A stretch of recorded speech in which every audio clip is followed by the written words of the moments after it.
Breaking news చూస్తున్నాం. భద్రాచలం గోదావరి వద్ద నీటి మట్టం 53 అడుగులకు దాటింది. దీంతో అధికారులు మూడో ప్రమాద హెచ్చరికలు జారీ చేశారు. భారీ వర్షం వరదల కారణంగా పలు ప్రాంతాల మధ్య రాకపోకలు నిలిచిపోయాయి. వరద ప్రవాహం ఉధృతంగా ఉండడంతో క్షేత్రస్థాయిలో పనిచేసే సిబ్బంది అప్రమత్తంగా ఉండాలని కలెక్టర్ జితేష్ వి పాటిల్ ఆదేశాలు జారీ చేశారు. ప్రాణ ఆస్తి నష్టం జరగకుండా చూడాలని ఆదేశించారు. లోతట్టు ప్రాంత వాసులను సురక్షిత ప్రాంతాలకు తరలించాలన్నారు.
బ్రేకింగ్ న్యూస్ చూస్తున్నాం. భద్రాచలం గోదావరి వద్ద నీటి మట్టం 53 అడుగులకు దాటింది.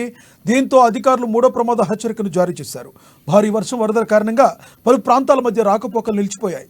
వరద ప్రవాహం ఉధృతంగా ఉండడంతో క్షేత్రస్థాయిలో పనిచేసే సిబ్బంది అప్రమత్తంగా ఉండాలని కలెక్టర్ జితేష్ ఆదేశాలు జారీ చేశారు. ప్రాణ ఆస్తి నష్టం జరగకుండా చూడాలని ఆదేశించారు. లోతట్టు ప్రాంత వాసులను సురక్షిత ప్రాంతాలకు తరలించాలన్నారు. ఇదే అంశానికి సంబంధించి మరింత సమాచారాన్ని మా భద్రాద్రి ప్రతినిధి శ్రీనివాస్ అందిస్తారు.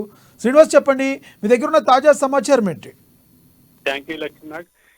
ఈరోజు భద్రాద్రి కొత్తగూడెం జిల్లా భద్రాచలం వద్ద ఉన్నటువంటి గోదావరి నదిలో ఈరోజు ఉధృతంగా ప్రవాహం పెరుగుతూ మొదటి ప్రమాద హెచ్చరిక నుండి రెండో ప్రమాద హెచ్చరిక, మూడో ప్రమాద హెచ్చరికకు మరి కొద్దిసేపట్లో అధికారులు కూడా నిర్ధారణ చేసేటువంటి పరిస్థితులు ఉన్నటువంటి నేపథ్యంలో గోదావరి పరివాహక ప్రాంతంలో ఉన్నటువంటి గ్రామాలకు చెర్ల మండలం, అలాగే దుమ్ముగూడెం, భద్రాచలం ఈ యొక్క 3 మండలాల పరిధిలో ఉన్నటువంటి గ్రామాలకు చెందినటువంటి ప్రజలను ఎప్పటికప్పుడు అప్రమత్తం చేస్తూ అక్కడ జిల్లా కలెక్టర్ అధికారులతోటి జిల్లా కలెక్టర్ జితేష్ వి పాటిల్, అలాగే జిల్లా ఎస్పీ రోహిత్ రాజు వీరిద్దరు, అలాగే ఐటీడీఏ పిఓ వీళ్ళంతా కూడా పలు శాఖల అధికారులతోటి సమన్వయం చేస్తూ ఈ యొక్క గ్రామాల ముంపు గురి కాకుండా ఉండేందుకు తగిన చర్యలు తీసుకున్నటువంటి నేపథ్యం ఉంది.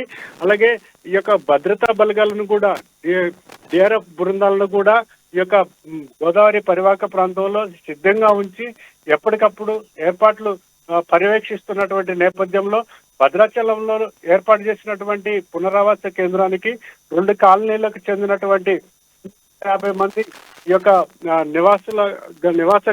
ఆ యొక్క నివాసులను ఏర్పాటు చేసినటువంటి దానికి తరలించినటువంటి నేపథ్యంలో వారికి ఆహారం కావచ్చు, తాగునీరు కావచ్చు, వారికి ఏ విధమైన అంటువ్యాధులు సోకినా ఈ యొక్క ఏ విధమైన జ్వరాలు కానీ వచ్చినప్పటికీ కూడా అక్కడ ఎప్పటికప్పుడు వైద్య పరీక్షలు అందించేందుకు ఆ యొక్క మెడికల్ క్యాంపును కూడా అక్కడ ఏర్పాటు చేసినటువంటి పరిస్థితి ఉంది.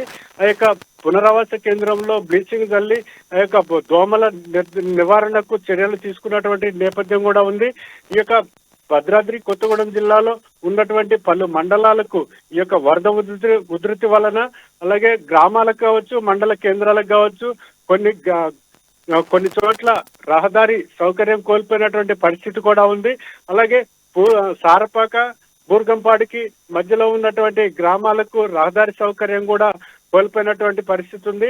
ఇక్కడ పరిస్థితులను ఎప్పటికప్పుడు జిల్లా యంత్రాంగం పర్యవేక్షిస్తూ తగిన చర్యలు తీసుకుంటూ ఎన్డీఆర్ఎఫ్ బృందాలను కూడా అక్కడ ఏర్పాటు చేసి అలాగే సిద్ధంగా ఉంచినటువంటి పరిస్థితి ఉంది.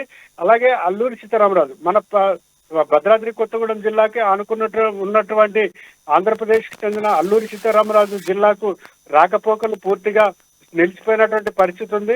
ఈ యొక్క ఆయా భద్రాచలం సమీపంలో ఉన్నటువంటి గోదావరి పరివాహక ప్రాంతం అల్లూరి సీతారామరాజు జిల్లాకు వెళ్ళేటువంటి ప్రధాన రహదారి పక్క నుండి గోదావరి వరద భద్రాచలం పట్టణానికి వస్తున్నటువంటి నేపథ్యంలో ఈ యొక్క కరకట్టను కూడా పూర్తిగా ఆ ప్రధాన రహదారి మీద ఏర్పాటు చేసినటువంటి పరిస్థితి ఉంది. ఈ యొక్క పరిస్థితులను ఎప్పటికప్పుడు జిల్లా యంత్రాంగం ఆ యొక్క గ్రామాల ప్రజలను అప్రమత్తం చేస్తూ ప్రజలకు తగిన సూచనలు చేస్తున్నటువంటి పరిస్థితి ఉంది. లక్ష్మణ్ అయితే శ్రీనివాస్, ఎవరైతే భద్రతా సిబ్బంది కానీ లేదంటే ప్రభుత్వ అధికారులు కానీ చర్యలు ఏవైతే తీసుకుంటున్నారో వాటి పట్ల ప్రజలు సంతృప్తిగా ఉన్నారా?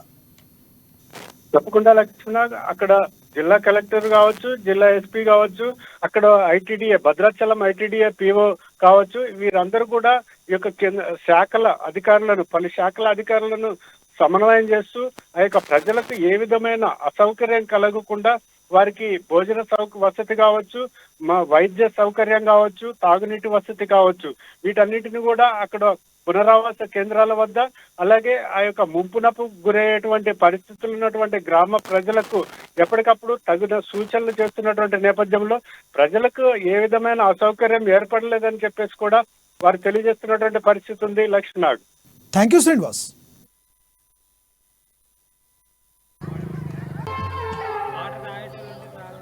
భద్రాచలం పట్టణం అంటే ఎప్పుడు వార్తలకు ఎక్కేటటువంటి భద్రాచలం టౌన్ తెలంగాణ రాష్ట్ర అభివృద్ధిలో ఎక్కడ అభివృద్ధి అయినా భద్రాచలం మాత్రం అభివృద్ధికి ఆవిడ దూరంలో ఉంటది. కరకట్ట నిర్మాణం ఏర్పాటు చేశారు, కానీ కరకట్ట కడతనం అని చెప్పేసి రాంగ్ ఇన్ఫర్మేషన్. కరకట్ట కట్టేది తూర్పు సైడ్, కానీ గోదావరి ఎఫెక్ట్ అయ్యేది ఎటపాక మండలంలో ఎదురుగా గోదావరి వచ్చే దగ్గర ఎఫెక్ట్ అవుతాం. మొదటి నుండి కూడా సిపిఎం పార్టీ చెబుతా ఉంది, కరకట్ట నిర్మాణం ఏదైతే ఎత్తు పెంచితే తప్ప భద్రాచలానికి శాశ్వత పరిష్కారం ఉండదని చెప్తా ఉన్నాం. ఇప్పుడు మనం ఏఎంసీ కాలనీలో ఉన్నాం. ఏఎంసీ కాలనీ నుంచి మన బ్రిడ్జి దగ్గర నుంచి 3 స్లూయిస్లు, అధికారులు మాత్రం 2 స్లూయిస్లకు మాత్రమే మోటార్లు ఏర్పాటు చేసి 3వ స్లూయిస్ మాకు సంబంధం లేదు, ఆంధ్రాలో ఉందని చెప్పేసి ఇరిగేషన్ అధికారులు చెప్తా ఉన్నారు. ఈ ఇరిగేషన్ అధికారులు తప్పుడు సమాచారం ఇవ్వటం కారణంగా అటు గ్రామ పంచాయతీ సిబ్బంది కానివ్వండి, ఉన్నటువంటి పోలీస్ సిబ్బంది కానివ్వండి, రెవెన్యూకి కూడా రాంగ్ ఇన్ఫర్మేషన్ వెళ్తా ఉంది. కానీ ఇది మాత్రం తెలంగాణలోనే ఉంది. అక్కడ మోటార్ ఏర్పాటు చేయడం కారణంగా మన భద్రాచలంలో గోదావరి రోజు రోజు పెరుగుతా ఉంది. ఈ తరుణంలో భద్రాచలం పట్టణంలో కాలనీలోకి నీళ్లు రాకుండా ప్రభుత్వ అధికారులు చేసే ప్రయత్నం చేశారు. కానీ ఈ చివర ఉన్నట్టు ఏఎంసీ కాలనీ మాత్రం ఉన్నటువంటి 15 ఇండ్లు 35 కుటుంబాలు పూర్తిగా ఇవాళ వరదలో చిక్కున్నట్టు పరిస్థితి కనబడతా ఉంది.